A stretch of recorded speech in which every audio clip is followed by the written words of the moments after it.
പിതാവിൻ്റെയും പുത്രൻ്റെയും പരിശുദ്ധാത്മാവിൻ്റെയും നാമത്തിൽ ആമേൻ. ഏറ്റവും സ്നേഹമുള്ള സഹോദരങ്ങളെ, ദൈവവചന ശുശ്രൂഷയിലേക്ക് നിങ്ങൾക്ക് സ്വാഗതം. ദൈവത്തിൻ്റെ ആത്മാവ് ദൈവവചനത്തിലൂടെ നമ്മോട് സംസാരിക്കട്ടെ. വചനത്തിലൂടെ ദൈവം തന്നെയായ ദൈവവചനം നമ്മെ സുഖപ്പെടുത്തട്ടെ. ആത്മാവും ജീവനും നമ്മുടെ മേൽ പ്രദാനം ചെയ്യട്ടെ. വിശുദ്ധനായ പൗലോസ്ലിഹ റോമക്കാർക്ക് എഴുതിയ ലേഖനത്തിൻ്റെ 15-ാം അധ്യായം 13-ാം തിരുവചനം. റോമർ 15:13. പ്രത്യാശയുടെ ദൈവം നിങ്ങളുടെ വിശ്വാസത്താൽ സകല സന്തോഷവും സമാധാനവും കൊണ്ട് നിങ്ങളെ നിറയ്ക്കട്ടെ. അങ്ങനെ പരിശുദ്ധാത്മാ ശക്തിയാൽ നിങ്ങൾ പ്രത്യാശയിൽ സമൃദ്ധി പ്രാപിക്കുകയും ചെയ്യട്ടെ. റോമാലേഖനം 15-ാം അധ്യായത്തിൻ്റെ 13-ാം തിരുവചനം. അപ്പോസ്തലനായ പൗലോസ്ലിഹ പരിശുദ്ധാത്മാവിൽ നിറഞ്ഞവനായി പ്രത്യാശയുടെ ആഴങ്ങളിൽ നിന്നുകൊണ്ട് പ്രത്യാശയുടെ തീരത്ത് നമ്മെ ക്ഷണിക്കുകയാണ്. വചനം ഇങ്ങനെ പറയുകയാണ്: പ്രത്യാശയുടെ ദൈവം നിങ്ങളുടെ വിശ്വാസത്താൽ സകല സന്തോഷവും സമാധാനവും കൊണ്ട് നിങ്ങളെ നിറയ്ക്കട്ടെ. അങ്ങനെ പരിശുദ്ധാത്മാവിൻ്റെ ശക്തിയാൽ നിങ്ങൾ പ്രത്യാശയിൽ സമൃദ്ധി പ്രാപിക്കുകയും ചെയ്യട്ടെ. പ്രാർത്ഥിക്കാം. സർവശക്തനായ ദൈവമേ, ഞങ്ങളങ്ങേ സ്തുതിക്കുന്നു, ആരാധിക്കുന്നു, മഹത്വപ്പെടുത്തുന്നു. തിരുവചനം വിതറപ്പെടുന്ന ഈ ധന്യനിമിഷങ്ങളിൽ പ്രത്യാശയുള്ള മക്കളായി ഞങ്ങളെ പരിശുദ്ധാത്മാവിൽ നിറയ്ക്കണമേ. ആശ നഷ്ടപ്പെട്ടവരായി, ആഗ്രഹങ്ങളില്ലാത്തവരായി, നിരാശപ്പെട്ട് വേദനയുടെ പടുകുഴിയിൽ അമർന്നു പോകാതെ പ്രത്യാശയോടെ ഉയർത്തെഴുന്നേൽക്കുവാൻ, വിശ്വസിക്കുന്നത് ലഭിക്കുമെന്നും പ്രത്യാശിക്കുന്നത് ഞങ്ങൾ പ്രാപിക്കും എന്നും ഉള്ള വലിയ വിശ്വാസത്തിൻ്റെ ആഴം ധന്യതയും കൊണ്ട് ഞങ്ങളെ നിറയ്ക്കണമേ. വചനം ഗ്രഹിക്കുവാനുള്ള കൃപ ഞങ്ങൾക്ക് തരണമേ. പരിശുദ്ധാത്മാവിനാൽ ഞങ്ങളെ നിറയ്ക്കണമേ. എല്ലാ അസ്വസ്ഥതകളും ഞങ്ങളുടെ ജീവിതത്തിൽ നിന്ന് എടുത്തു മാറ്റണമേ. നിത്യപിതാവും പുത്രനും പരിശുദ്ധാത്മാവുമായ സർവ്വേശ്വര, ആമേൻ. പ്രത്യാശയുടെ ദൈവം നമ്മുടെ കൂടെയുണ്ട്. സഹോദരങ്ങളെ, ഒരു ക്രിസ്ത്യാനി അവൻ്റെ ജീവിതത്തിൽ തകർന്ന് തരിപ്പണമാകാൻ ദൈവം അനുവദിക്കുകയില്ല. ഒരു കാരണവശാലും ക്രിസ്തുവിനെ അറിയുന്ന ഒരുവൻ ലജ്ജിക്കാൻ, ഭഗ്നാശനാകാൻ, മറ്റൊരു മനുഷ്യൻ്റെ മുമ്പിൽ, ലോകത്തിന് മുമ്പിൽ തലകുനിക്കാൻ ദൈവം അവനെ വിട്ടുകൊടുക്കുകയില്ല. ദൈവത്തിന് മുമ്പിൽ തലകുനിക്കുന്ന ഒരു മനുഷ്യനെ പോലും ലോകത്തിന് മുമ്പിൽ, ലോകശക്തിയുടെ മുമ്പിൽ ലജ്ജിക്കാൻ, തലകുനിക്കാൻ സർവശക്തനായ ദൈവം വിട്ടുകൊടുക്കുകയില്ല. നമ്മളത് വിശ്വസിക്കണം. അതുകൊണ്ടാണ് പ്രത്യാശയുടെ ദൈവം. ദൈവത്തിൽ നമ്മൾ നിറയുമ്പോൾ, ദൈവാത്മാവിൽ, ദൈവാരൂപിൽ നമ്മൾ നിറയുമ്പോൾ നമുക്ക് ഓരോരുത്തർക്കും ലഭിക്കുന്ന വലിയൊരു പുണ്യമാണ് പ്രത്യാശ. എന്താണത്? ഇല്ല, ദൈവം എന്നെ കൈവിടുകയില്ല. ഉണ്ട്, ദൈവമുണ്ട്. എൻ്റെ ദൈവം എൻ്റെ കൂടെയുണ്ട്, തരും. എൻ്റെ ദൈവം എനിക്ക് ആവശ്യമായതെല്ലാം തരും. മറക്കുകയില്ല. അവൻ എന്നെ അറിയുകയില്ല എന്ന് പറയില്ല. അവൻ എന്നെ പാതി വഴിയിൽ ഉപേക്ഷിച്ച് രക്ഷപ്പെടുകയില്ല. അവൻ വിശ്വസ്തനായ ദൈവമാണ്. അന്ത്യം വരെ ഈ ലോകത്തിലും എൻ്റെ ഈ ലോകത്തിലെ ജീവിതയാത്രയിൽ അവസാനം വരെയും അവൻ എൻ്റെ കൂടെയുണ്ട്. ഒന്ന് നിലവിളിച്ചാൽ, ഒന്ന് അവനെ വിളിച്ചപേക്ഷിച്ചാൽ സർവശക്തനായ ദൈവം നമ്മെ കേൾക്കുന്നു, നമുക്ക് ഉത്തരമരുളുന്നു. പ്രിയ സഹോദരങ്ങളെ, ഒരു ക്രിസ്ത്യാനി അവൻ്റെ ജീവിതത്തിൽ എപ്പോഴും പ്രത്യാശയിൽ നിറയുന്നവനാകണം. പ്രത്യാശയിൽ നിറയുന്നവനാകണം. നിരാശ പിശാച് തരുന്ന ഒരു സ്വഭാവമാണ്, ഒരു ഉപദ്രവമാണത്. പലപ്പോഴും ആളുകളെ കണ്ടിട്ടില്ലേ, നാളെക്കുറിച്ച്, ഭാവിയെക്കുറിച്ച്, മക്കളെക്കുറിച്ച്, മക്കളുടെ മക്കളെക്കുറിച്ച്, വരാനിരിക്കുന്ന അടുത്തൊരു ഡെക്കേഡിനെക്കുറിച്ചൊക്കെ ഓർത്ത് തകർന്ന് തരിപ്പണമാകിയ മനുഷ്യർ. ലോകത്തിലിരിക്കുന്നവർ ഓഹരിയുടെ സൂചിക ഇടിയുന്നു. പല കൂട്ടുകാരെയും, ലോകത്തിൻ്റെ പല കൂട്ടുകാരെയും ഞാൻ വിളിക്കുമ്പോൾ അവർക്കൊക്കെ ഇതാ സംസാരിക്കാനുള്ള, എല്ലാം തകർന്നിടാ, തരിപ്പണമായി എന്ന് പറയുകയാണ്. എന്നാൽ ദൈവത്തിൽ അമർന്നിരിക്കുന്ന ഒരു മനുഷ്യന് ഇതൊന്നും ബാധിക്കില്ല പ്രിയപ്പെട്ടവരെ. കാരണം ദൈവം അവൻ്റെ കൂടെയുണ്ട് എന്ന വിശ്വസ്തമായ ഉറച്ച ബോധ്യം അവനുണ്ട്. അതുകൊണ്ടാണ് പൗലോസ്ലിഹ നമുക്ക് ഈ ഉപദേശം തരുന്നത്. എൻ്റെ സഹോദര, എൻ്റെ സഹോദരി, നിൻ്റെ ദൈവം പ്രത്യാശയുടെ ദൈവമാണ്. Your God is a lord of hope. പ്രത്യാശയുടെ കർത്താവാണ് നിൻ്റെ കൂടെയുള്ളത് എന്ന് നീ മറക്കരുത്. അതുകൊണ്ട് നമ്മളുടെ വിശ്വാസത്താൽ സകല സന്തോഷവും സമാധാനവും കൊണ്ട് ദൈവം നമ്മളെ നിറയ്ക്കട്ടെ. ഇത് സൗജന്യമായിട്ടാണ് തരുന്നത്, യാതൊരു സംശയമില്ല, ഇതിന് യാതൊരു ചെലവുമില്ല. പക്ഷേ ഓർക്കണം, ഈ ദൈവം പ്രത്യാശ നമുക്ക് തരുന്നത് എങ്ങനെയാണ്? അതിനുള്ള മീഡിയം എന്താണ്? അത് നമ്മളുടെ വിശ്വാസമാണ്. എത്രത്തോളം നമ്മളിൽ വിശ്വാസമുണ്ടോ? നമ്മളൊരു കടയിൽ പോയി 10 രൂപ 100 രൂപ കൊടുത്താൽ ആ വിലയ്ക്ക് ഈക്വലായ സാധനം നമുക്ക് മേടിക്കാൻ പറ്റും. ദൈവത്തിൻ്റെ സന്നിധിയിലും ഇത് മറന്നു പോകരുത് പ്രിയപ്പെട്ടവരെ. എത്രത്തോളം വിശ്വാസത്തിൻ്റെ ആഴമുള്ള പാത്രവുമായി നമ്മൾ നിൽക്കുന്നു, അത്ര കണ്ട് ദൈവം നമുക്ക് നിറച്ചു തരുമെന്നുള്ളതാണ്. 1 ലിറ്റർ പാത്രവുമായിട്ടാണ് നിങ്ങൾ നിൽക്കുന്നതെങ്കിൽ 1 ലിറ്റർ ദൈവത്തിന് അതിൽ നിറയ്ക്കാൻ പറ്റുകയുള്ളൂ. 100 ലിറ്ററിൻ്റെ പാത്രവുമായിട്ടാണ് നിങ്ങൾ വരുന്നതെങ്കിൽ 100 ലിറ്റർ ദൈവം അതിൽ നിറച്ചു തരും. അതിനെയാണ് പ്രത്യാശ എന്ന് പറയുന്നത്. എത്രത്തോളം ദൈവവും നിങ്ങളും തമ്മിലുള്ള ബന്ധത്തിൽ വിശ്വസ്തതയുണ്ടോ? ദൈവം എനിക്ക് തരുമെന്നുള്ള ഉറച്ച ബോധ്യം, എന്തു വന്നാലും ഞാൻ കുലുങ്ങുകയില്ല എന്ന് ഉറക്കെ പറയാനുള്ള ധൈര്യം, വിശ്വാസത്തിൻ്റെ ആഴം അത് നമുക്കുണ്ടെങ്കിൽ, സഹോദര സഹോദരി നിങ്ങൾ ഓർക്ക്, എൻ്റെ പ്രിയ സ്നേഹിതരെ നിങ്ങൾ ഓർക്ക്, ദൈവം വർക്കൗട്ട് ചെയ്യും. വിശ്വാസത്തിലൂടെ ദൈവം നിങ്ങളുടെ ജീവിതത്തിൽ പ്രവർത്തിക്കും എന്നുള്ളതാണ്. അതുകൊണ്ട് പ്രത്യാശയുടെ ദൈവം നമ്മുടെ വിശ്വാസത്താൽ എല്ലാ സന്തോഷവും സമാധാനവും കൊണ്ട് നമ്മുടെ ജീവിതത്തിൽ അവിടുന്ന് നമ്മളെ നിറയ്ക്കും. ജീവിതത്തിൽ സന്തോഷക്കുറവ്, സമാധാനക്കുറവ് നിങ്ങൾക്ക് അനുഭവപ്പെടുന്നെങ്കിൽ അതിൻ്റെ അർത്ഥം എന്താണ്? 1, പ്രത്യാശ എനിക്കില്ല. 2, വിശ്വാസത്തിൻ്റെ തലത്തിൽ ഞാൻ വളരെ പിന്നോക്കം പോയിരിക്കുന്നു. ദൈവം ഇത് തരുമോ എന്നിങ്ങനെ നമ്മൾ ആവലാതിപ്പെട്ടിരിക്കുകയാണ്. ദൈവം തരുമെന്ന് ഉറക്കെ ഡിക്ലെയർ ചെയ്യാനുള്ള പവർ നമുക്കില്ലാതെ പോകുന്നു. അങ്ങനെ വരുമ്പോൾ, വിശ്വാസം ക്ഷയിക്കുമ്പോൾ ദൈവത്തിന് വർക്കൗട്ട് ചെയ്യാൻ മറ്റൊരു മീഡിയമില്ല. സഹോദരങ്ങളെ, മറന്നു പോകരുത്. അതുകൊണ്ട് അങ്ങനെ പരിശുദ്ധാത്മാവിൻ്റെ ശക്തിയാൽ നിങ്ങൾ പ്രത്യാശയിൽ സമൃദ്ധി പ്രാപിക്കട്ടെ.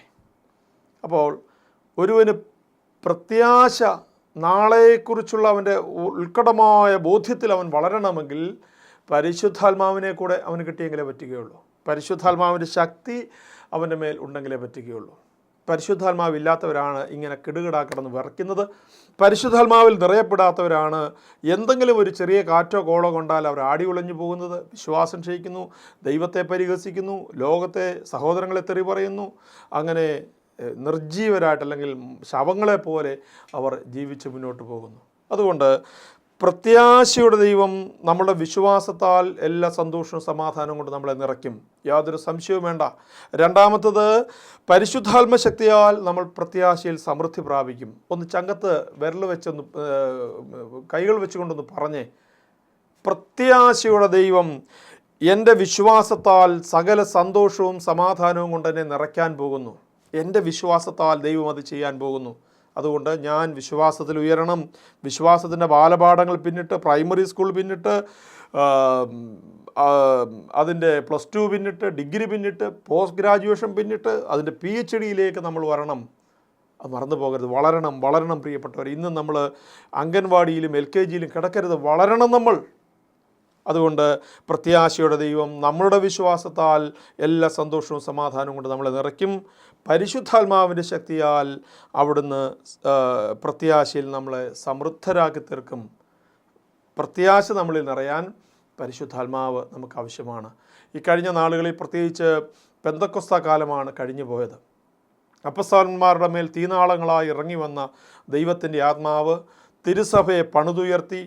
അങ്ങനെ പരിശുദ്ധാത്മാവിൻ്റെ ശക്തിയാൽ അപ്പോസ്തലന്മാർ, സ്ലീഹന്മാർ പരിശുദ്ധാത്മാവിൽ നിറഞ്ഞ് ലോകത്തിൽ മുഴുവൻ അവർ ചിതറിക്കപ്പെട്ടു. അവർ പോയിടത്തെല്ലാം അഗ്നിഗോളം പോലെ കത്തിയെരിഞ്ഞു.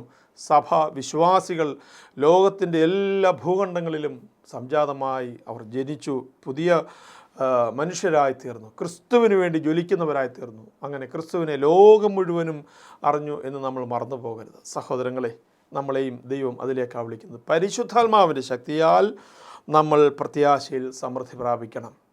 പരിശുദ്ധാത്മാവിൻ്റെ കുറവ്, പരിശുദ്ധാത്മാവിൻ്റെ ശക്തിയുടെ അളവ് നമ്മളിൽ കുറഞ്ഞു പോകുന്നു എന്ന് അടിക്കടി നമ്മൾ പരിശോധിക്കണം. ഉൽപ്പത്തിയുടെ പുസ്തകം 1-ാം അധ്യായം 2-ാം വാക്യത്തിൽ നമ്മൾ വായിക്കുന്നത്, ഭൂമി രൂപരഹിതവും ശൂന്യവുമായിരുന്നു, ആഴത്തിന് മുകളിൽ അന്ധകാരം വ്യാപിച്ചിരുന്നു, എന്നാൽ ജലാശയത്തിന് മീതെ ദൈവത്തിൻ്റെ ചൈതന്യം തുടിച്ചുകൊണ്ടിരുന്നു. ഭൂമി രൂപരഹിതമായിരുന്നു, ശൂന്യമായിരുന്നു, ആഴത്തിനുമേൽ അന്ധകാരം മൂടിക്കിടന്നു. എന്നാൽ ദൈവത്തിൻ്റെ ചൈതന്യം, ഹോളി സ്പിരിറ്റ് ജലാശയത്തിന് മീതെ തുടിച്ചുകൊണ്ടിരുന്നു, ചലിച്ചുകൊണ്ടിരുന്നു. പരിശുദ്ധാത്മാവ് പ്രവർത്തിക്കുന്നത് വെള്ളത്തിന് മീതെയാണ്. മാമോദിസ നമുക്ക് തരുമ്പോൾ പരിശുദ്ധാത്മാവിനെ കൂടെയാണ് നമ്മൾ സ്വീകരിക്കുന്നത്. അപ്പോൾ ജലം ഒരു വലിയ അടയാളമാണ്, ഒരു കഴുകലിൻ്റെ അടയാളം, ഒരു സ്നാനം എനിക്ക് ലഭിക്കാനുണ്ട് എന്നെല്ലാം ബൈബിളിൽ നമ്മൾ വായിക്കുന്നത്. ജ്ഞാനസ്നാനത്തെക്കുറിച്ചുള്ള ജ്ഞാനസ്നാനത്തിലൊരു പ്രധാന ഘടകമാണ്. ആ ജലം പരിശുദ്ധാത്മാവിൻ്റെ ആവസിപ്പിനെ കൂടെ സൂചിപ്പിക്കുന്നതാണ്. പരിശുദ്ധാത്മാവ് വെള്ളത്തിന് മീതെ പരിവർത്തിക്കുന്ന പരിശുദ്ധാത്മാവ് അത് നമ്മുടെ മേൽ ഇറങ്ങി വരും എന്നുള്ളതാണ്. എന്ന് പറഞ്ഞാൽ കഠിന ഹൃദയരെ അല്ല, ജലാശയത്തെയാണ് ദൈവം പ്രിഫർ ചെയ്യുന്നത്. ഞാൻ വിട്ടുകൊടുക്കില്ല, എൻ്റെ ചേട്ടനോട്, എൻ്റെ അനിയനോട്, പെങ്ങളോട്, എൻ്റെ മക്കളോട് പോലും ഞാൻ മിണ്ടില്ല, അല്ലെങ്കിൽ അയൽക്കാരോട് ഞാൻ ചത്താലും ഞാൻ ക്ഷമ കൊടുക്കില്ല എന്നൊക്കെ പറയുന്ന ഒരുപാട് വീരന്മാരുണ്ട്. അവരങ്ങനെ തന്നെ ഇരുന്ന് മരിച്ചു പോവുകയാണ്. എന്നാൽ ദൈവം പ്രവർത്തിക്കുന്ന അങ്ങനെയുള്ള കഠിന ഹൃദയരിലല്ല, അങ്ങനെയുള്ള പാറക്കെട്ടുകളിലല്ല ദൈവത്തിൻ്റെ അരൂപി പ്രവർത്തിക്കുന്നത്, ജലാശയത്തിലാണ്. ഒരുത്തൻ്റെ വേദന കേട്ടാൽ ഒന്ന് കണ്ണു നിറയാത്തവൻ ഈ ജലാശയം ഇല്ലാത്തവനാണ് പ്രിയപ്പെട്ടവരെ. ഒരുവൻ്റെ നൊമ്പരം കേട്ടാൽ അവനെ എങ്ങനെ സഹായിക്കാൻ പറ്റുമെന്ന് നമ്മൾ ചിന്തിക്കുന്നില്ലെങ്കിൽ നമ്മുടെ മനസ്സ് ഇപ്പോഴും കടുകട്ടിയാണ്. അവിടെയല്ല ദൈവത്തിൻ്റെ അരൂപി പ്രവർത്തിക്കുന്നത്. വെള്ളത്തിന് മീതെ പരിശുദ്ധാത്മാവ് പ്രവർത്തിക്കും, ജലാശയത്തിന് മീതെ ദൈവത്തിൻ്റെ ചൈതന്യം തുടിക്കുന്നത്. അതുകൊണ്ട് നമ്മുടെയൊക്കെ ഹൃദയം ഒരു ജലാശയമായി തീരാൻ നമ്മൾ പ്രാർത്ഥിക്കണം. കടുകട്ടിയായിരിക്കും നമ്മുടെ ഹൃദയങ്ങളെ, പാറക്കഷ്ണങ്ങളായി കിടക്കുന്ന നമ്മുടെ ഹൃദയങ്ങളെ ദൈവത്തിന് വിട്ടുകൊടുക്കണം. കർത്താവേ, അതിനെ നീ ഉരുക്കണമേ, മെഴുതിരി ഉരുകുന്നത് പോലെ ഉരുകി എൻ്റെ മനസ്സ് ഒരു ജലാശയമായി തീരട്ടെ. അപ്പോൾ നിൻ്റെ ആത്മാവ് എൻ്റെ ഹൃദയത്തെ തലോടും, എൻ്റെ മനസ്സിനെ തലോടും. കഠിനമുള്ള കടുകട്ടിയായ എൻ്റെ തീരുമാനങ്ങളെ അത് ജലാശയമായി മാറുമ്പോൾ, അത് ഡൈല്യൂട്ട് ചെയ്യപ്പെടുമ്പോൾ ക്ഷമിക്കാൻ, ക്ഷമ കൊടുക്കാൻ, സ്നേഹിക്കാൻ, പോക്കറ്റിലുള്ളത് പകുത്തു കൊടുക്കാൻ, ഒപ്പം ഒരാളെ ഭക്ഷണത്തിന് നമ്മുടെ തീന്മേശയിൽ വിളിച്ചിരുത്താൻ, ഒരാളുടെ തോളിൽ കൈയിട്ട് ഞാൻ നിൻ്റെ കൂടെയുണ്ട്, നിൻ്റെ കൂടെ ഞാൻ ഹോസ്പിറ്റലിൽ ഇരിക്കാം, നീ വിഷമിക്കരുത്, നീ ഒറ്റയ്ക്കല്ല എന്ന് പറയാൻ നമുക്ക് കഴിയണമെങ്കിൽ ഈ പാറക്കെട്ടുകളൊക്കെ നമ്മുടെ ഹൃദയത്തിൽ നിന്ന് പോകണം പ്രിയപ്പെട്ടവരെ. ജലാശയമായി തീരണം. അങ്ങനെ ജലാശയമായി നമ്മുടെ ഹൃദയം മാറുമ്പോൾ, അലിവുള്ള ഒരു ഹൃദയം, ഒരു ഡൈലൂട്ടഡ് ഹാർട്ട് നമുക്ക് കിട്ടുമ്പോൾ, സഹോദരങ്ങളെ, അവിടെ ദൈവത്തിൻ്റെ അരൂപി പ്രവർത്തിക്കാൻ തുടങ്ങും. അങ്ങനെ ദൈവത്തിൻ്റെ അരൂപി പരിശുദ്ധാത്മാവ് പ്രവർത്തിക്കുമ്പോൾ റോമർ 15:13 നമ്മൾ കാണുന്നത് പോലെ പരിശുദ്ധാത്മ ശക്തിയാൽ നിങ്ങൾ പ്രത്യാശയിൽ സമൃദ്ധി പ്രാപിക്കട്ടെ. പരിശുദ്ധാത്മാവിൻ്റെ ശക്തിയിലാണ് ഇത് സംഭവിക്കേണ്ടത്. പ്രത്യാശയിൽ നമ്മൾ ഒട്ടും പിന്നോട്ട് പോകരുത് പ്രിയപ്പെട്ടവരെ. ദൈവം കൂടെയുണ്ട്. ഓരോ വേദനകളും ദുരിതങ്ങളും വരുമ്പോൾ അത് മുന്നോട്ട് പോകാൻ ഉള്ള ഒരു എന്താ പറയുക, എന്നെ മുന്നോട്ട് കൊണ്ടുപോകുന്ന ഒരു ഹസാഡല്ല, പിന്നെയോ അതൊരു സ്റ്റെപ്പ് എഹെഡാണ്, എന്നെ മുന്നോട്ട് ഉയർത്തുന്ന ഒരു അനുഭവമാണ്. അങ്ങനെ ഒരു വേദനയിലൂടെ, അങ്ങനെ ഒരു നൊമ്പരത്തിലൂടെ ഞാൻ കടന്ന് അടുത്ത സ്റ്റെപ്പിലേക്ക് ഞാൻ പ്രവേശിക്കുകയാണ്. ഈ ഒരു അനുഭവം നമുക്ക് വേണം, ഈ ഒരു പ്രത്യാശ നമുക്ക് വേണം. പെട്ടെന്ന് ആരെങ്കിലും വന്നു നമ്മെ കളിയാക്കി തെറി പറഞ്ഞു, ജോബിൻ്റെ ഭാര്യ ചോദിച്ച പോലെ ഇനിയെങ്കിലും ഈ ദൈവത്തെ ശപിച്ചിട്ട് മരിക്കും മനുഷ്യ എന്ന് പറഞ്ഞപ്പോൾ ജോബ് പറഞ്ഞൊരു കാര്യമുണ്ട്, ദൈവകരങ്ങളിൽ നിന്ന് നന്മ സ്വീകരിച്ച നാം തിന്മ സ്വീകരിക്കാൻ മടിക്കണമോ? എന്നിട്ട് അദ്ദേഹം പറയുന്നുണ്ട്, എൻ്റെ ചർമ്മം അഴുകി ഇല്ലാതായാലും എൻ്റെ മാംസത്തിൽ നിന്ന് ഞാൻ കർത്താവിനെ സ്തുതിക്കും, ദൈവത്തെ ഞാൻ വിളിക്കും. ഹല്ലേലൂയ. എൻ്റെ ചർമ്മം അഴുകി ഇല്ലാതായാലും എൻ്റെ മാംസത്തിൽ നിന്ന് ഞാൻ കർത്താവിനെ വിളിച്ചപേക്ഷിക്കും. എത്ര പേർക്ക് ഈ ഒരു പ്രത്യാശയുണ്ട് പ്രിയപ്പെട്ടവരെ? ഒന്ന് മനസ്സിലാക്കണം. വേദനയുടെ, രോഗങ്ങളുടെ, ദേഹം മുഴുവൻ ചൊറിഞ്ഞ്, നമുക്ക് പറയില്ല ഇന്നത്തെ പല രീതിയിൽ അതിന് കുഷ്ഠമാവണോ സോറിയാസിസ് ആണോ ഒന്നും അറിയില്ല, ഓട് കഷ്ണം എടുത്ത് ചുരണ്ടി രാവിലെ മുതൽ വൈകുന്നേരം വരെ കുനിഞ്ഞിരുന്ന് തളർന്ന് അവശനായിരുന്ന മനുഷ്യനാണ്. ഇത് കണ്ടിട്ട് സഹികെട്ടിട്ടാണ് ഭാര്യ പറയുന്നത്, ഇനിയെങ്കിലും ആ ദൈവത്തെ തള്ളിപ്പറഞ്ഞിട്ട് നിങ്ങൾ മരിക്കുക, ഏതായാലും നിങ്ങൾ ചാകാൻ പോവുകയാണ്, കുഴിയിലേക്ക് നിങ്ങളുടെ കാല് നീട്ടിയിരിക്കുകയാണ്, ചൊറിഞ്ഞ് നിങ്ങളുടെ അടപ്പളകി, നിങ്ങൾ തകർന്ന് തരിപ്പണമായി, ഇനിയെങ്കിലും നിങ്ങൾക്കിത് വരുത്തിയത് ദൈവമാണ് എന്ന് വിചാരിച്ച് ആ ദൈവത്തെ ശപിച്ചിട്ട് മരിക്കുക. അപ്പോഴാണ് ജോബ് കൊടുക്കുന്ന മറുപടി, ദൈവകരങ്ങളിൽ നിന്ന് നന്മ സ്വീകരിച്ച നമ്മൾ തിന്മ സ്വീകരിക്കാൻ മടിക്കണമോ? എൻ്റെ ചർമ്മം അഴുകിയില്ലാതായാലും എൻ്റെ മാംസത്തിൽ നിന്ന് ഞാൻ എൻ്റെ ദൈവത്തെ സ്തുതിക്കും. ജോബിന് ഉണ്ടായതിൻ്റെ 100-1 സഹനം പോലും നമുക്കില്ലെങ്കിലും ജോബ് പറഞ്ഞതിൻ്റെ 100 ഇരട്ടിയിലാണ് നമ്മൾ, ജോബിൻ്റെ ഭാര്യ പറഞ്ഞതിൻ്റെ 100 ഇരട്ടി തീക്ഷ്ണതയിലാണ് നമ്മൾ ദൈവത്തെ തെറി പറയുന്നത് ദൈവത്തെ. എന്നാലും നീ എനിക്ക് ഇത് തന്നല്ലോ എന്ന് പറഞ്ഞ് ദൈവത്തെ നമ്മൾ കുറ്റപ്പെടുത്തുന്നത്. വളരണം പ്രിയപ്പെട്ടവരെ. പ്രത്യാശയോടെ ദൈവം നമ്മളെ ഭരിക്കണം. പ്രത്യാശയുള്ളവരായിട്ട് നമ്മളിരിക്കണം. എന്തെൻ്റെ ജീവിതത്തിൽ വന്നാലും അതിൻ്റെ ദൈവം അറിയാതെ സംഭവിക്കുന്നില്ല. ഒന്നും എൻ്റെ ജീവിതത്തിൽ എൻ്റെ ദൈവം അറിയാതെ സംഭവിക്കുന്നില്ല. ഇത് പറയാനുള്ള കൃപ നമുക്കുണ്ടാകണം. വിശുദ്ധനായ ദേവസഹായം പിള്ള സെൻറ്റ് ലാസറസ് ഭാരത മണ്ണിലെ ആദ്യത്തെ പ്രഖ്യാപിത രക്തസാക്ഷിയാണ്, വിശുദ്ധനാണ് അദ്ദേഹം, രക്തസാക്ഷിയായ വിശുദ്ധൻ. അപ്പോൾ അദ്ദേഹത്തിൻ്റെ ജീവിതത്തിൽ വിശ്വാസം അദ്ദേഹം സ്വീകരിച്ചതിൻ്റെ പേരിൽ ക്രിസ്തു എന്ന രക്ഷകനെ തിരിച്ചറിഞ്ഞ് ക്രിസ്തുവിൻ്റെ രുചി പിടിച്ച് പറ്റിയത് മുതൽ കർത്താവിൻ്റെ പിന്നാലെ ഒരു വേട്ടപ്പട്ടിയെ പോലെ മനുഷ്യൻ പിന്നാലെ നടക്കുകയാണ്. കർത്താവിൻ്റെ പിന്നാലെ കൂടി ഈശോയെ വിട്ട് ഇനി എനിക്കൊരു ജീവിതമില്ല. അവൻ മരിച്ചതുപോലെ അവന് വേണ്ടി മരിക്കാനുള്ള കൃപ, അവന് വേണ്ടി എൻ്റെ വിശ്വാസത്തിൽ നിറഞ്ഞ് എൻ്റെ ക്രിസ്തുവിന് വേണ്ടി അവൻ എന്തെനിക്ക് തരുന്നു അത് സന്തോഷത്തോടെ സ്വീകരിക്കണം. എനിക്ക് അവനെ വിട്ടുപിടിക്കാൻ പറ്റില്ല. അവന് ഒഴികെ ബാക്കി ഒന്നും എനിക്ക് വേണ്ട എന്ന് പറഞ്ഞ് കർത്താവിനെ തേടി നടന്ന മനുഷ്യൻ ഈശോയെ ഹൃദയത്തിൽ നെഞ്ചിലേറ്റി. അതുകൊണ്ട് ധാരാളം പീഡനങ്ങൾ അദ്ദേഹത്തിൻ്റെ നേരെ അഴിച്ചുവിടുന്നുണ്ട്. പല പ്രാവശ്യം അദ്ദേഹത്തെ എരുമപ്പുറത്തിരുത്തി അദ്ദേഹത്തിൻ്റെ കാലുകളൊക്കെ കെട്ടി ഈ എരുമയെ ഓടിക്കും. അദ്ദേഹം അതിൻ്റെ മുകളിൽ താഴെ വീഴും. അപ്പോൾ എരുമ അയാളെ വലിച്ച് കൊണ്ടുവന്ന് പോകും. ദേഹമെല്ലാം പൊട്ടും. അതിനുശേഷം തിരികെ വന്നിട്ട് ഈ പൊട്ടിയ ദേഹത്ത് പച്ചമുളക് അരച്ച് പുരട്ടിയിട്ട് 30 അടി വെച്ചിട്ട് എല്ലാ ദിവസവും കൊടുക്കും. പല ദിവസങ്ങളിൽ ഇത് ആവർത്തിക്കപ്പെട്ടു. നിങ്ങൾ മനസ്സിലാക്കണം, ഒരു മനുഷ്യൻ സഹിക്കുന്ന ശാരീരികമായ അതിക്രമങ്ങൾ അദ്ദേഹത്തെയും കൊണ്ട് ഈ ഭ്രാന്തമായ ഈ മൃഗം അദ്ദേഹത്തെ വലിച്ച് ഇഴച്ചുകൊണ്ട് ഓടുകയാണ്. അങ്ങനെ ദേഹമെല്ലാം പൊട്ടിയതിനകത്തിലോട്ട് നല്ല എരിവുള്ള പച്ച മുളക് അരച്ചു പുരട്ടുകയാണ്. നമുക്കൊന്ന് അസ്യൂം ചെയ്യാൻ പറ്റുമോ? ഒന്ന് സങ്കല്പിക്കാൻ പറ്റുമോ പ്രിയ സഹോദരങ്ങളെ? നിലവിളി വേദന കൊണ്ട് അദ്ദേഹം ആദ്യ നാളുകളിൽ പുളഞ്ഞിട്ടുണ്ട്. പിന്നീട് കുറേ ആഴ്ചകൾ കഴിഞ്ഞപ്പോൾ അതൊരു പ്രാക്ടീസായി. അങ്ങനെ ഒരിക്കൽ ഇങ്ങനെ ഈ എരുമയുടെ ദേഹത്ത് അദ്ദേഹത്തെ കെട്ടിയിട്ടിട്ട് കയറിൽ നിന്ന് അദ്ദേഹം താഴെ വീഴുന്നു. കയറിൽ അദ്ദേഹത്തെ ഇങ്ങനെ വലിച്ചുകൊണ്ട് പോവുകയാണ്. ദേഹം മുഴുവൻ ഉരഞ്ഞു. അന്ന് അടി കൊടുക്കണം. അടി കൊടുക്കുന്നതിന് മുമ്പ് മുളക് പുരട്ടാൻ അവർ മറന്നുപോയി. മുളകില്ലാഞ്ഞതാണോ എന്നറിയില്ല.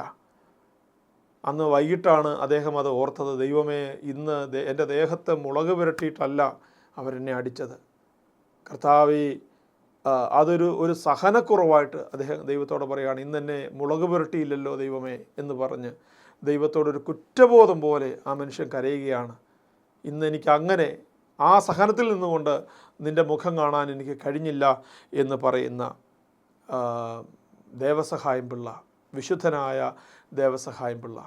പ്രത്യാശയുള്ളവരായി നമ്മൾ മാറണമെന്ന് ഇവരൊക്കെ നമ്മളെ സൂചിപ്പിക്കുകയാണ്. പ്രിയ സഹോദരങ്ങളെ, ഈ കാലഘട്ടം വെല്ലുവിളികളുടെ കാലഘട്ടമാണ്, മറന്നു പോകരുത്. ധാരാളം ചലഞ്ചസിൻ്റെ മുമ്പിലാണ് നമ്മൾ നിൽക്കുന്നത് എന്ന് ഓർത്തുകൊള്ളുക. ധാരാളം വെല്ലുവിളികൾ നമ്മളുടെ ജീവിതത്തിലുണ്ട്, അത് മറന്നു പോകരുത്. മഹാമാരികൾ, പകർച്ചവ്യാധികൾ, അതുപോലെ തന്നെ യുദ്ധങ്ങൾ, മരണഭയം, ഇതെല്ലാം നമ്മുടെ മുമ്പിലുണ്ട്. നമ്മൾ കണ്ടിട്ടുള്ള മഹാമാരികൾ, കോവിഡ് ഉൾപ്പെടെയുള്ള പകർച്ചവ്യാധികൾ, രാജ്യങ്ങൾ തമ്മിൽ ഉള്ള യുദ്ധങ്ങൾ, അത് അവസാനം റഷ്യയും ഉക്രൈനും വരെ എത്തി നിൽക്കുന്നു പ്രിയപ്പെട്ടവരെ. അപ്പോൾ പ്രത്യാശ നഷ്ടപ്പെട്ട ഒരു കാലഘട്ടത്തിലൂടെയാണ്, വെല്ലുവിളികളുടെ നടുവിലാണ് ദൈവം നമ്മളെ നിർത്തിയിരിക്കുന്നത്. അതുകൊണ്ട് നമ്മൾ ഈ വെല്ലുവിളികളെ അതിജീവിക്കാൻ ദൈവം നമ്മളെ വിളിക്കുകയാണ്. ഈ വെല്ലുവിളികളെ അതിജീവിക്കാൻ പരിശുദ്ധാത്മാവിൽ നിറഞ്ഞ് പ്രത്യാശയുള്ളവരായി നമുക്ക് മാറാം. രണ്ടാമത്തത്, ധാരാളം വ്യാജപ്രവാചകന്മാരുടെ ഇടയിലാണ് നമ്മൾ നിൽക്കുന്നത് എന്ന് മറന്നു പോകരുത്. വ്യാജപ്രവാചകന്മാരുടെ ഇടയിലാണ്. അപ്പോസ്തലനായ പത്രോസ്ലീഹ തൻ്റെ 2-ാം ലേഖനം 2-ാം അധ്യായം 1 മുതലുള്ള വാക്യങ്ങളിൽ, 2 പത്രോസ് 2:1 മുതൽ വാക്യങ്ങൾ, 2-ാം അധ്യായം 1 മുതൽ വാക്യങ്ങൾ, ഇസ്രായേൽ ജനങ്ങൾക്കിടയിൽ വ്യാജപ്രവാചകന്മാരുണ്ടായിരുന്നു. അതുപോലെ തങ്ങളുടെ മേൽ ശീഘ്രനാശം വരുത്തി വയ്ക്കുന്ന വ്യാജോപദേഷ്ടാക്കൾ നിങ്ങളുടെ ഇടയിലും ഉണ്ടാകാം. അവർ വിനാശകരമായ അഭിപ്രായങ്ങൾ രഹസ്യത്തിൽ പഠിപ്പിക്കുകയും തങ്ങളെ വില കൊടുത്തു വാങ്ങിയ നാഥനെ പോലും നിഷേധിക്കുകയും ചെയ്യും. പലരും അവരുടെ ദുഷിച്ച മാർഗങ്ങളെ അനുഗമിക്കും. അങ്ങനെ അവർ മൂലം സത്യത്തിൻ്റെ മാർഗം നിന്ദിക്കപ്പെടും. അതുകൊണ്ട് ഇത്തരത്തിലുള്ള ഫേക്ക് ഉപദേഷ്ടാക്കളിൽ നിന്ന് നമ്മൾ ബിവെയറായിരിക്കണം. നമ്മളെപ്പോഴും ശ്രദ്ധയുള്ളവരായിരിക്കണം എന്ന് മറന്നു പോകരുത്. മറ്റൊരു വെല്ലുവിളി, തിന്മകൾ പെരുകുന്ന ഒരു കാലഘട്ടത്തിലാണ് നമ്മൾ ജീവിക്കുന്നത്. നമുക്ക് ചുറ്റും ഒരു വിരൽത്തുമ്പിൽ ഇന്ന് ഏത് തിന്മയും കണ്ട് ആസ്വദിക്കാനുള്ള ഫെസിലിറ്റി ലോകത്തിൽ നിൽക്കുകയാണ്. തിന്മകളുടെ നടുവിലാണ് നമ്മൾ നിൽക്കുന്നത്. എല്ലാ തരത്തിലുമുള്ള ശാരീരികമായ പാപങ്ങൾ, ലഹരിയുടെ അടിമത്വം, ഇതിൻ്റെയൊക്കെ നടുവിലാണ്. പണ്ടെങ്ങും കാണാത്തതുപോലെ ഇത് പേൻ പെരുകി എന്നൊക്കെ പറയില്ല, ഇതുപോലെ തിന്മ പെരുകിക്കൊണ്ടിരിക്കുക സഹോദരങ്ങളെ. അങ്ങനെയുള്ളൊരു കാലഘട്ടത്തിലാണ് നമ്മൾ ജീവിക്കുന്നത്. ഉൽപ്പത്തിയുടെ പുസ്തകത്തിൽ 3-ാം അധ്യായം 6-ാം വാക്യം നമ്മൾ വായിക്കുന്നുണ്ട്. ആ വൃക്ഷത്തിൻ്റെ അതിൻ്റെ പഴം ആസ്വാദ്യവും കണ്ണിന് കൗതുകകരവും അറിവേകാൻ കഴിവുള്ളതും ആയതിനാൽ അത് അഭികാമ്യമാണ് എന്ന് കണ്ട് ഹൗവ അത് പറിച്ച് അവന് തിന്നാൻ ഭർത്താവിന് അവൾ തിന്നു, അവൾ പറിച്ച് ഭർത്താവിനും കൊടുത്തു. ഒരു പിശാചിൻ്റെ ഒരു ചെയിനാണ്, ഒരു ചെയിൻ വർക്കാണിത്. നിങ്ങൾ നോക്കിക്കേ, കള്ളുകുടിയന്മാരുടെ കൂടിയിരുന്നാൽ അവർ പ്രത്യേകം ശ്രദ്ധിക്കും. അടുത്തിരിക്കുന്നവൻ അവനേക്കാൾ കൂടുതൽ കുടിപ്പിച്ചേ അവൻ അടങ്ങുകയുള്ളൂ. ലഹരിക്ക് അടിമപ്പെട്ടവൻ, അവൻ്റെ കൂടെ വരുന്ന 5-6 വയസ്സുള്ളവനെ അവന് അത് പഠിപ്പിച്ച് അവൻ വലിക്കുന്നത് കണ്ടിട്ടേ അടുത്തവന് ലഹരി എടുക്കുകയുള്ളൂ. ഇതാണ് പിശാചിൻ്റെ ഒരു കളി. തിന്മ പെരുകുന്ന ഒരു കാലഘട്ടത്തിൽ വളരെ പെട്ടെന്ന് ഹൗവ അവൾ തിന്നു, പെട്ടെന്ന് തന്നെ അത് ഭർത്താവിന് കൊടുത്തു എന്ന് പറയുന്നത് പോലെ ഇന്ന് സ്പ്രെഡ് ചെയ്യുകയാണ് പ്രിയപ്പെട്ടവർ. ഒത്തിരി ലോകത്തിൻ്റെ മനുഷ്യർ ഈ തിന്മ സ്പ്രെഡ് ചെയ്യാനായിട്ട് ഒരു പിശാചിൻ്റെ വേൾഡ് നമുക്ക് ചുറ്റുമുണ്ട്. പ്രത്യേകിച്ച് നമ്മുടെ കുഞ്ഞുങ്ങളെ, നമ്മുടെ മക്കളെയൊക്കെ സൂക്ഷിക്കണം. അവർ നിരാശയോടെ അല്ലെങ്കിൽ ലോകത്തിലാണ് ജീവിക്കുന്നത്. അവരെ പരിശുദ്ധാത്മാവിൽ നിറയാൻ, പ്രത്യാശയുള്ളവരാക്കാൻ മാതാപിതാക്കളായ നമുക്ക് കടമയുണ്ടെന്ന് മറന്നു പോകരുത്. മറ്റൊരു വെല്ലുവിളിയാണ് കുടുംബം എന്നുള്ള ഈ ദൈവത്തിൻ്റെ ആ സ്ഥാപനത്തിന് മുകളിലുള്ള വെല്ലുവിളികൾ. കുടുംബത്തിലുള്ള ധാരാളം വെല്ലുവിളികൾ. ഇന്ന് ഗേ മാര്യേജുകൾ, അതുപോലെ കുട്ടികൾ വേണ്ട എന്ന് വെച്ച് ജർമ്മനിയിലും പാശ്ചാത്യ നാടുകളിലും ഒരുപാട് ദമ്പതികൾ അവർക്ക് കുട്ടികൾ വേണ്ട എന്ന് വെച്ച് അതിനുള്ള പ്രിക്കോഷൻസ് എടുക്കുകയാണ്. അതുപോലെ തന്നെ ഒരുപാട് പാപത്തിലും പൈശാചികതയിലും ജീവിക്കുന്നു. ഭാര്യമാരെ എക്സ്ചേഞ്ച് ചെയ്യുന്ന ഭർത്താക്കന്മാരുള്ള കേരളത്തിലാണ് നമ്മൾ ജീവിക്കുന്നത്, മറന്നു പോകരുത്. കുടുംബ ജീവിതത്തിന് നേരെ ദൈവം സ്ഥാപിച്ചതാണ് കുടുംബം. ഇന്ന് അതിൻ്റെ മുകളിൽ വെല്ലുവിളികൾ. കുടുംബം ഗാർഹിക സഭയാണ്. നമ്മൾ ഓർക്കുക സഹോദരങ്ങളെ, ദൈവം തരുന്ന അനുഗ്രഹം, പ്രത്യാശയോടെ ദൈവം തരുന്ന അനുഗ്രഹം നമ്മുടെ ജീവിതത്തിൽ മറന്നു പോകരുത്. സഭയിൽ പോലും ലോകാരൂപി വ്യാപിക്കുന്നുണ്ട്. എന്തിൻ്റെയൊക്കെ പേരിലാണ് സഭയിൽ തമ്മിൽ തല്ലാൻ ജനങ്ങൾ ഇറങ്ങുന്നത് എന്ന് ആലോചിച്ച് നോക്കി. നേതൃത്വത്തിനെതിരെ, ഓരോ ചെറിയ കാര്യങ്ങൾക്ക് എതിരെ സോഷ്യൽ മീഡിയയിലൊക്കെ ഇന്ന് അവരിറങ്ങി വന്ന് സഭയെ തകർക്കാൻ പിശാച് ഒരുപാട് പേരെ, സഭയ്ക്കുള്ളിലുള്ളവരെ ഉപയോഗിക്കുന്നു. നമ്മൾ വേദനയോടെ സഭയ്ക്ക് വേണ്ടി കണ്ണുനീരോടെ പ്രാർത്ഥിക്കേണ്ട ഒരു കാലഘട്ടമാണ്. ജനത്തെ നയിക്കുന്നവർക്ക് പരിശുദ്ധാത്മാവ് നിറയണമേ, അവരിലുള്ള അരൂപി കുറഞ്ഞു പോകരുതേ എന്ന്, ലോകത്തിൻ്റെ അരൂപി അവരെ നയിക്കരുതേ എന്ന് പ്രാർത്ഥിക്കാൻ വിശ്വാസികൾക്ക് കടമയുണ്ട് എന്ന കാര്യം മറന്നു പോകരുത്. അത് ദൈവം സ്ഥാപിച്ചത് ദൈവം നിലനിർത്തണം. നീ പത്രോസാണ്, ഈ പാറമേൽ ഞാൻ എൻ്റെ സഭയെ സ്ഥാപിക്കുമെന്നാണ് പത്രോസിനോട് ഈശോ പറഞ്ഞത്. അതുകൊണ്ട് കർത്താവാണ് സഭയെ സ്ഥാപിച്ചത്. അത് മനുഷ്യൻ തകർക്കാൻ സാധ്യമല്ല. ആര് അതിന് ഒരുമ്പിട്ടാലും. ഒരു കന്യാസ്ത്രീ വിളിച്ചു പറയുകയാണ്, നിങ്ങളുടെ മക്കളെ ഇനി ഈ വേലയ്ക്ക് വിടരുത്, കന്യാസ്ത്രീകളാകാൻ നിങ്ങളുടെ മക്കളെ വിടരുതെന്ന് പിശാച് ഒരാളിലൂടെ പറയുകയല്ലേ. ദൈവവിളിക്കെതിരെയുള്ള കടന്നുകയറ്റം നോക്കിക്കേ. അതുകൊണ്ട് ഞാനും നിങ്ങളുമൊക്കെ ജീവിക്കുന്ന ഈ കാലഘട്ടം, അതുപോലെ ധാരാളം പ്രലോഭനങ്ങൾ നമ്മുടെ ഇടയിലുണ്ട്. ഒരുപാട് ടെംപ്റ്റേഷൻസ് നമുക്ക് വരികയാണ്. പലതിൻ്റെയും അഡിക്ഷനിലേക്ക് നമ്മൾ പോവുകയാണ്. സുഖലോലുപത, മദ്യാസക്തി, ജീവിത വ്യഗ്രത. ലൂക്കാ സുവിശേഷം 21:34 നമ്മൾ വായിക്കുന്നുണ്ട്. സുഖലോലുപത, മദ്യാസക്തി, ജീവിത വ്യഗ്രത, ഇതിലൊക്കെ നമ്മൾ മുഴുകിപ്പോവുകയാണ്. പ്രിയ സഹോദരങ്ങളെ, നമുക്ക് മടങ്ങി വരാം.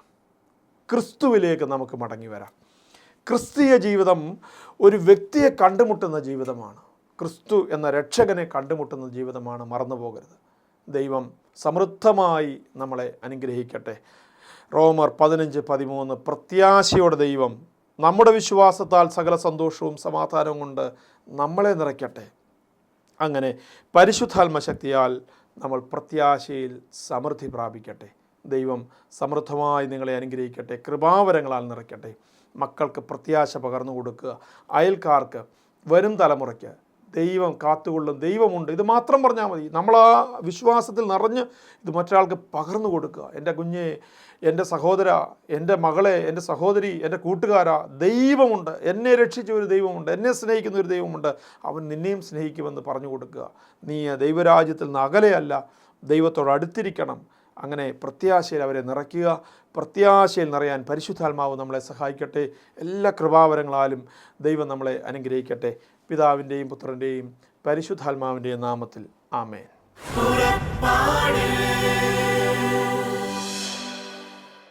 ഈ പ്രോഗ്രാമിനെ കുറിച്ചുള്ള നിങ്ങളുടെ വിലയേറിയ അഭിപ്രായങ്ങളും നിർദ്ദേശങ്ങളും ഇമെയിലിലൂടെ ഞങ്ങളെ അറിയിക്കുക. പുറപ്പാട്.UAE@gmail.com